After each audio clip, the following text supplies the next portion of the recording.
by our very own Hash Rockets, Cameron Daigle.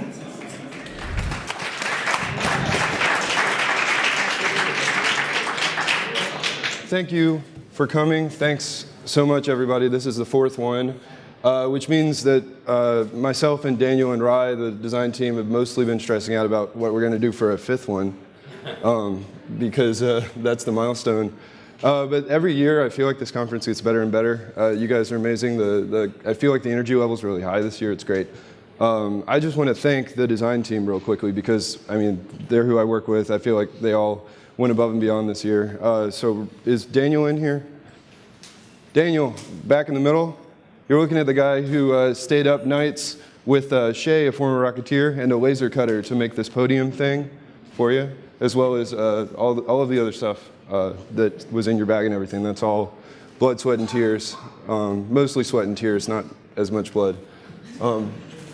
But yeah, thank you, guys. It's awesome.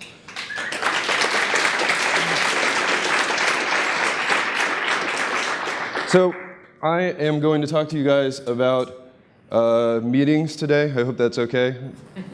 There's no websites in this talk or internet code or regular code, so prepare yourselves.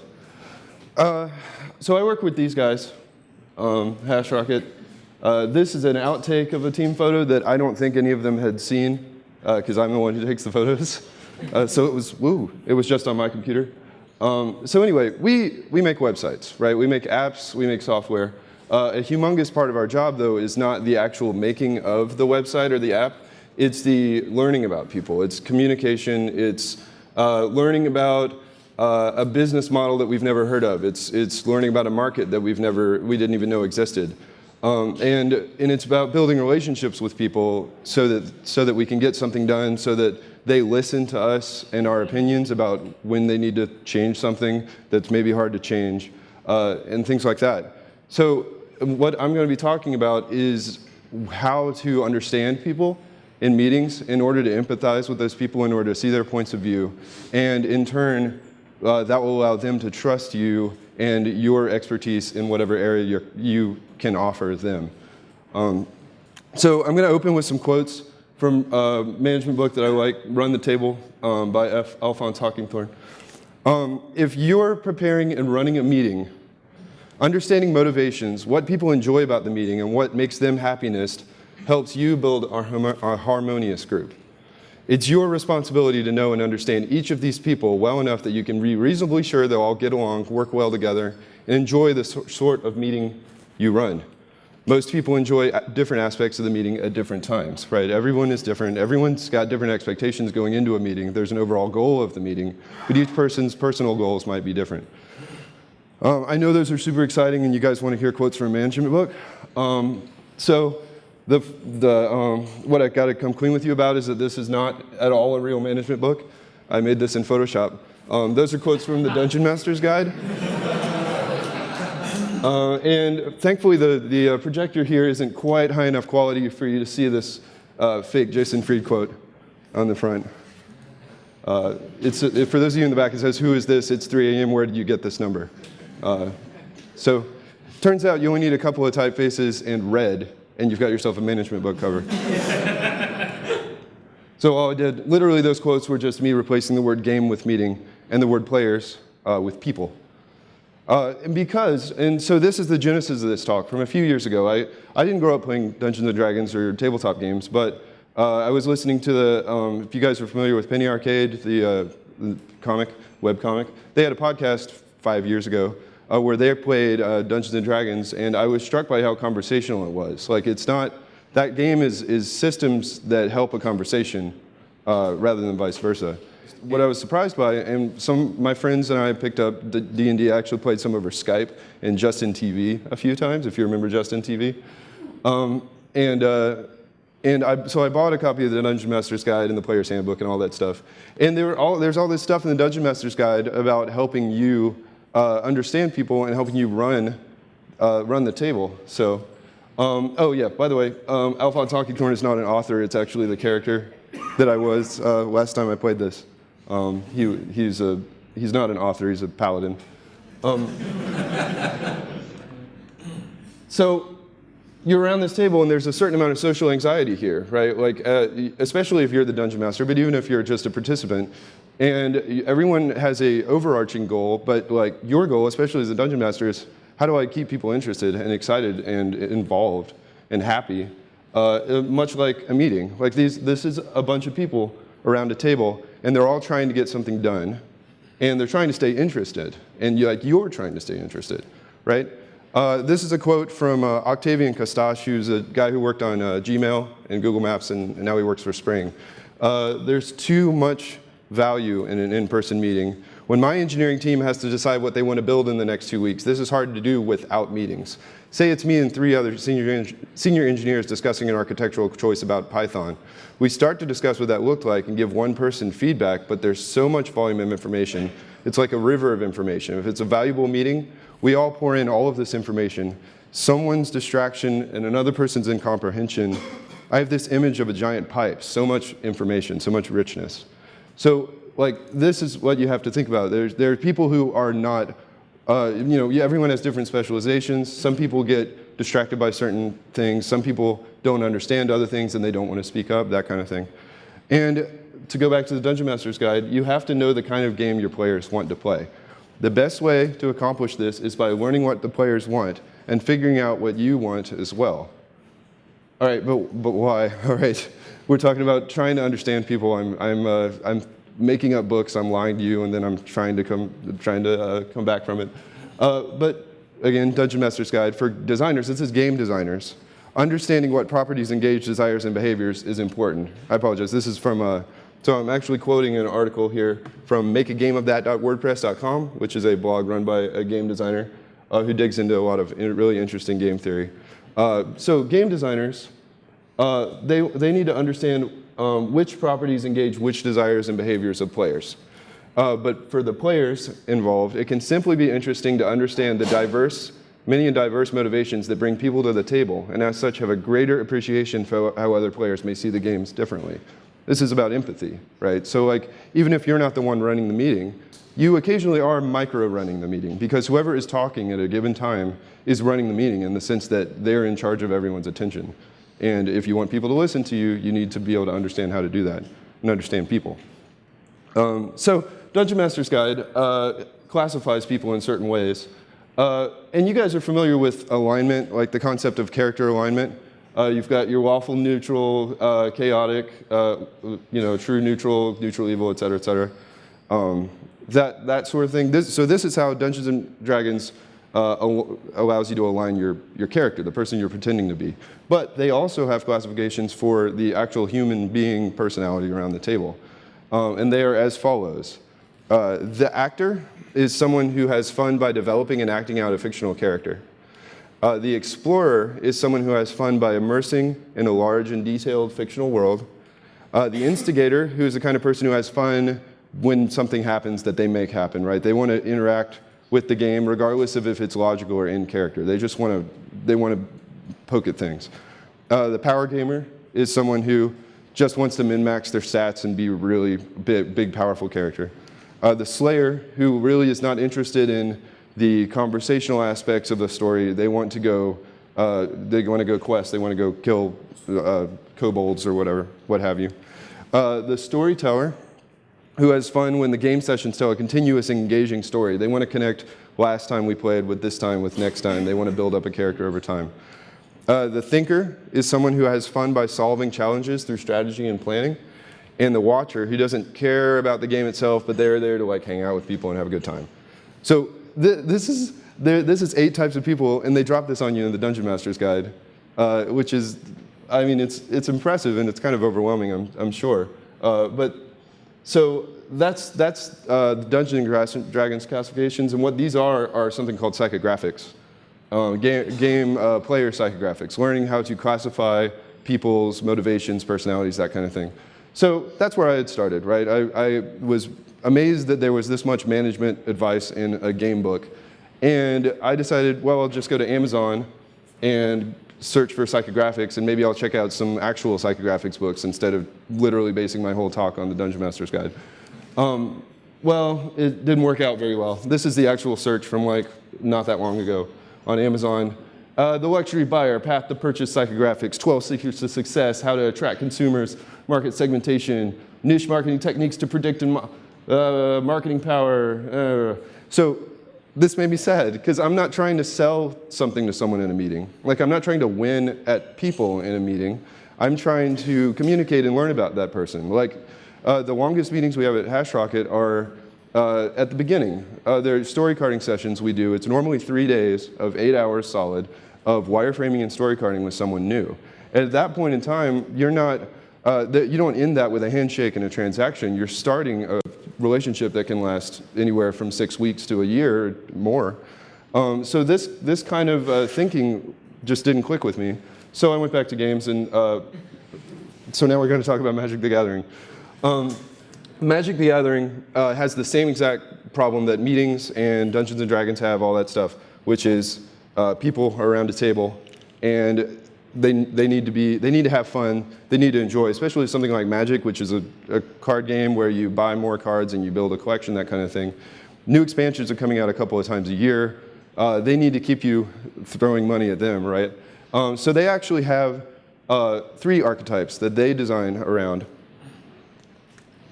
Mark Rosewater, the creative director over there, writes really, really interesting columns about this. Some of you guys may have heard of these. They're pretty well known at this point, I think. In the early 2000s, he put out a blog post talking about their internal system, which is based on 3 characters, Timmy, Johnny, and Spike. He later he made the names a little bit more friendly. So you've got Timmy or Tammy, Johnny/Jenny, and Spike he just went with as a good nickname for anybody, which I'm with. So these are when they design a card, they try to make every card appeal to one of these 3 archetypes. Timmy is the first archetype, and I didn't make this kind of creepy art. This is from The Escapist online.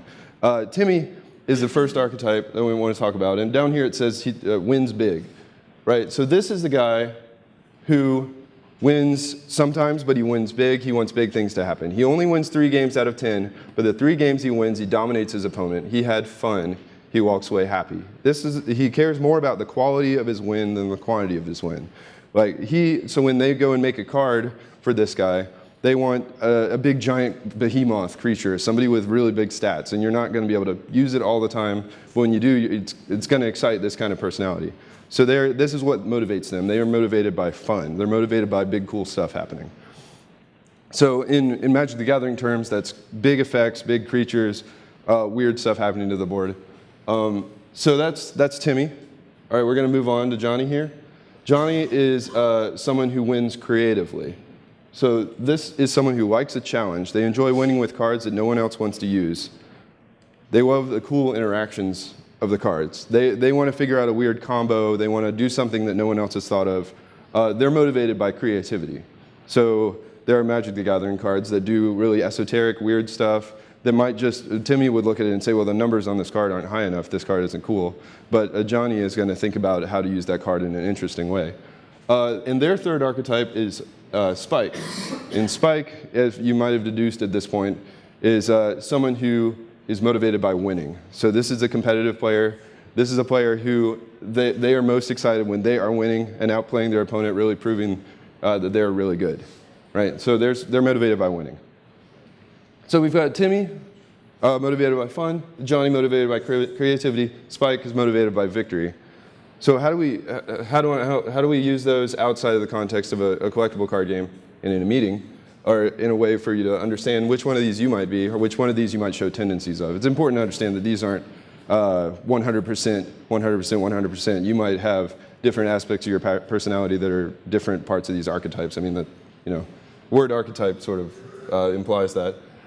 So Timmy/Tammy, this is the kind of person who likes saying yes to big ideas. You're going to have, in a meeting, a Timmy is going to want to talk about 30,000 feet. They are most excited at the beginning of a meeting when they're able to get up and give their whole discovery talk about their business and what their business is going to be in phase 2 and phase 3, and it's going to hit 1 million users, and then we're going to do this and that. They want to see big things happening. They want to be moving and shaking, that kind of thing. And in the context of the rest of the meeting, a Timmy is someone who's motivated by people getting along. They're really happy when people in the room are happy. right? Because they want the meeting to be fun. They want positivity. They want good vibes. A lot of the time in a meeting, this is going to be maybe a project manager, because those guys kind of, their whole livelihood is based on everybody in the room getting along, hopefully. Management types, the founders, that kind of thing, sometimes can show these kind of tendencies. So if you recognize this kind of person, you have to remember what they don't like and the kind of things that are going to cause them to check their phone or really not be excited. Number one is bike shedding, or anything they perceive of as bike shedding. You guys are familiar with the term bike shedding, right? Okay, so it is the backstory of the term is basically a bunch of people arguing over the color to paint the bike shed instead of like a more important part of a building, that kind of thing.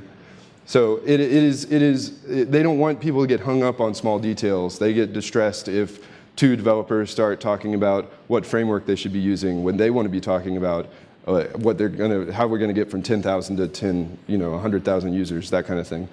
So they, again, big positive gains, that kind of thing, and they're bummed out by negativity or perceived negativity. They're not going to want to hear critique unless it's really positively framed critique. And in that sense, a way to avoid negativity or expressing negativity in a meeting with someone like this is to redirect. Say, hey, that's a pretty cool idea, but what if, I think that we could build off that and go this way, or maybe we could build off that and go this way, instead of saying, oh, well, instead of that, we should do this. You kind of try to always move things forward. So that's a little bit about Timmy.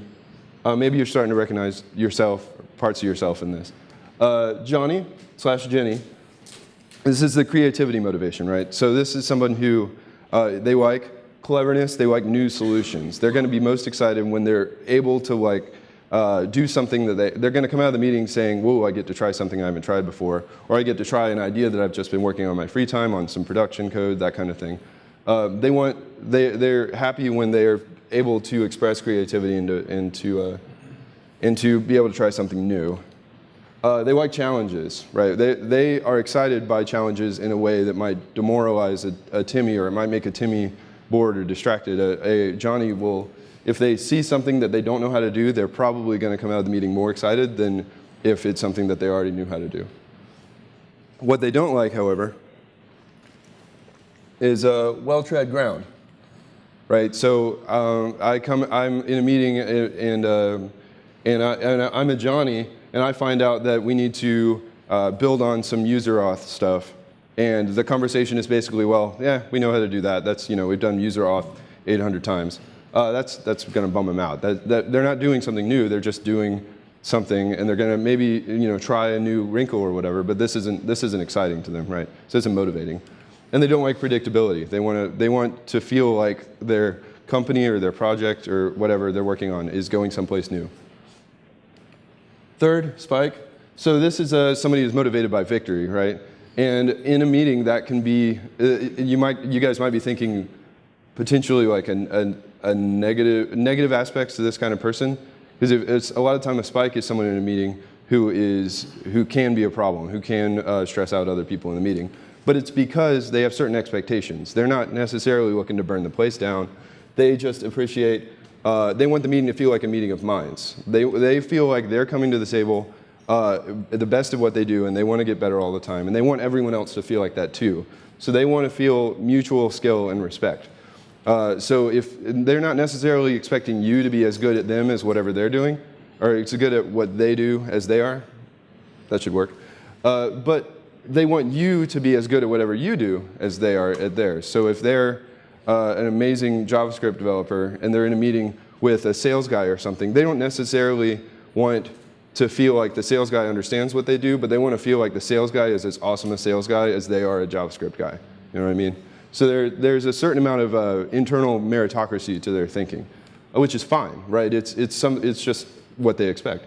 And they like confidence. And a lot of the time for us, right? So we will have a bunch of clients in the room, and it's really interesting for us because the table holds maybe 8 people. So half the table is going to be people we've never met before. And those 4 people, one might be a founder, right? One, he's not technical at all. One might be like a lead developer who's already kind of on his guard because he's having to sit in a room with our guys who he's never met, right? And in his world, he's the lead dev, and in our world, he's just a guy, and we're some Ruby developers you might have heard a lot about or whatever. Same with the head designer comes in, that kind of thing. Like these people are a lot of the time they're in an environment where this is a big part of their personality because that's how they communicate to their manager. It's how they build confidence with the people that trust them, right? So, but then they all sit around a table with us. Everyone's literally on an even keel. We don't really have hierarchy in that room. It's supposed to be whoever has the most to contribute in a particular time can just do so. So that whatever hierarchy they had going in kind of gets thrown out in a lot of ways with us. But what these guys don't like is maybe. They don't like the wishy-washiness. They want to feel like if there's a conversation where you have an opposing view or where you have to convince them of something, you have to be confident and you have to stand behind your solution, or you have to confidently say you don't know.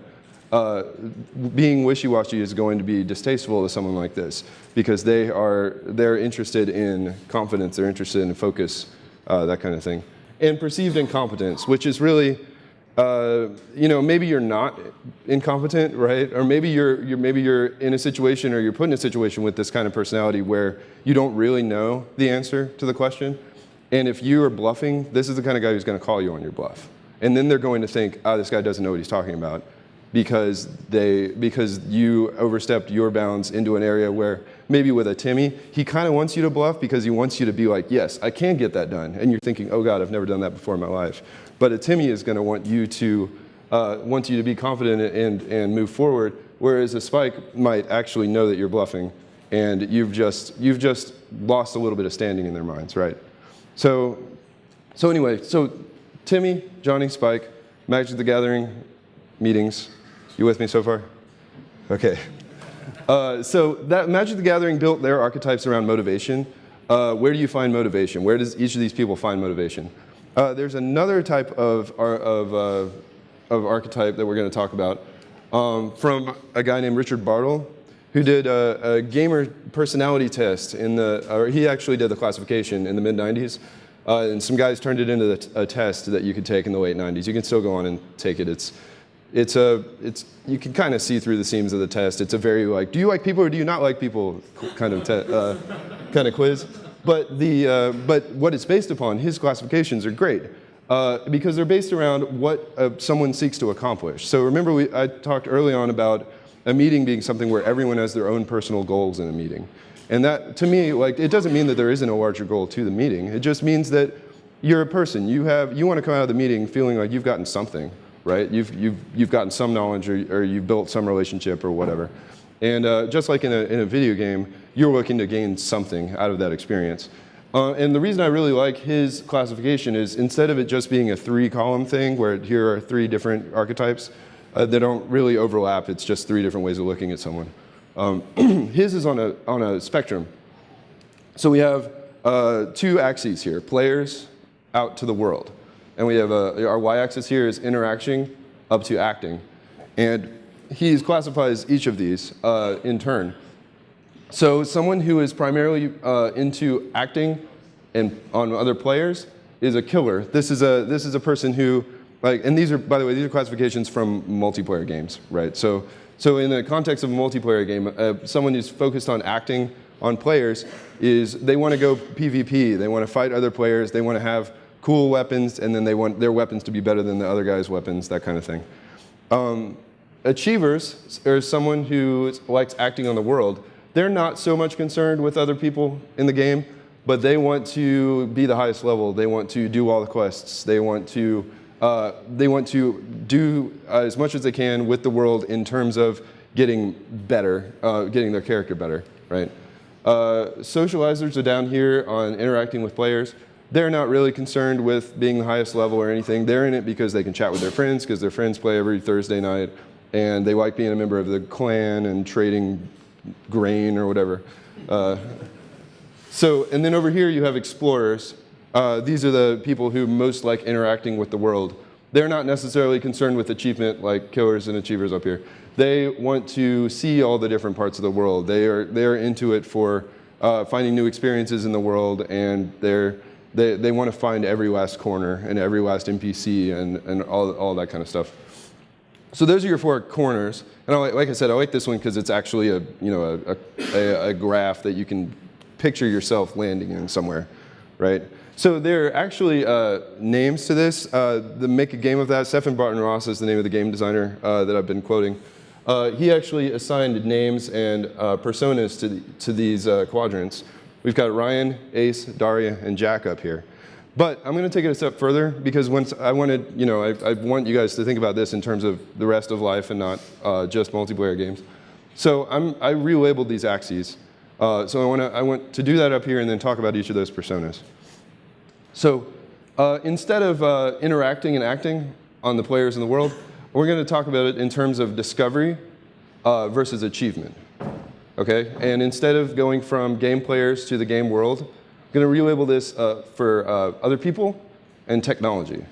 Okay? So this is my twist on this stuff. So hopefully it makes some modicum of sense. Let's talk about it. Ryan. So this is someone who is focused on achievement in context of other people.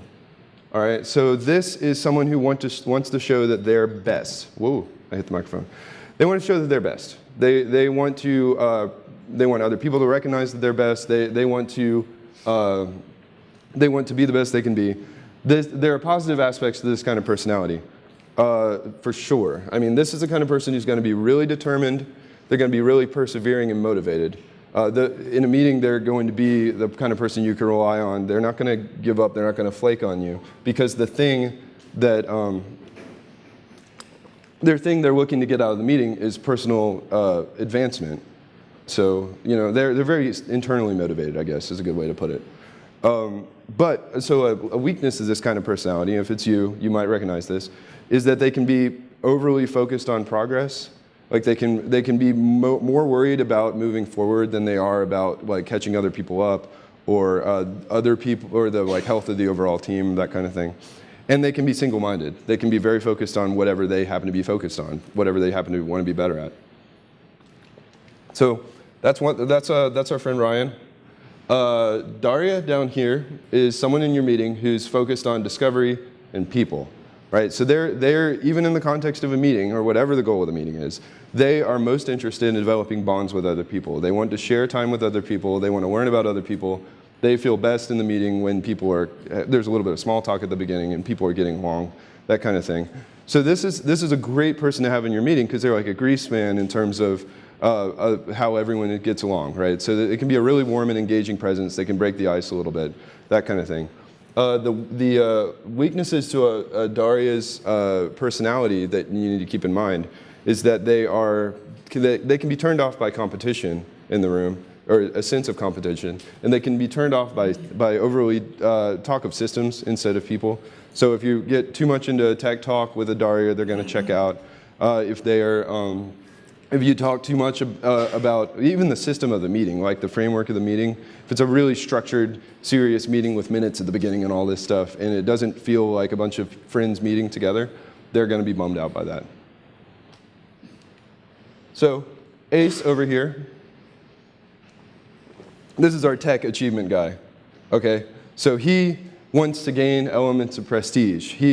And not just him personally, but he wants the company to gain elements of prestige, right? He is looking to, he can be really pragmatic, he can be dedicated to the cause, but he can be overly structured. Hold on one second. Pause, please.